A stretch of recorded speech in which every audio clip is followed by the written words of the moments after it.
les vendre en Europe. Et là, je trouve que c'est intéressant parce que Thierry Breton nous dit, attendez, on va subventionner ces investissements étrangers, mais il y aura une contrepartie.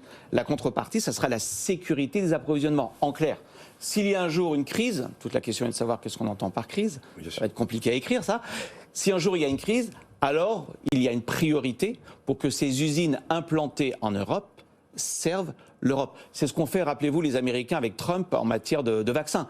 L'idée, c'était de dire, je subventionne sur des fonds publics des investissements pour produire des vaccins, mais en contrepartie, vous me réservez cette production. Oui. Donc là, je trouve que c'est intéressant parce que ça permet d'aller assez finement dans le débat. Parce que l'illusion qu'on entend quand même en permanence, c'est de dire, mais c'est simple, tu veux être indépendant, tu n'as qu'à produire en Europe. Mais pardon, une entreprise en Europe, fût-elle d'ailleurs européenne, peut très bien produire en Europe et exporter. Ça s'appelle la loi de l'offre et de la demande. Si un client japonais est prêt à payer beaucoup plus cher, on l'a vu, Tesla a payé beaucoup plus cher ses semi-conducteurs, elle a sécurisé ses approvisionnements. Tesla, je crois, n'a pas de problème d'approvisionnement comme l'ont les producteurs automobiles européens. Donc c'est intéressant parce que ça permet d'adresser un problème très fin, qui est de dire attention, il ne suffit pas d'avoir des usines en Europe pour être, entre guillemets, souverain. C'est une condition nécessaire, ça n'est pas une condition suffisante. Et dès lors que vous mettez des capitaux publics, c'est un donnant-donnant. On vous finance en partie votre usine, en contrepartie, vous sécurisez les approvisionnements.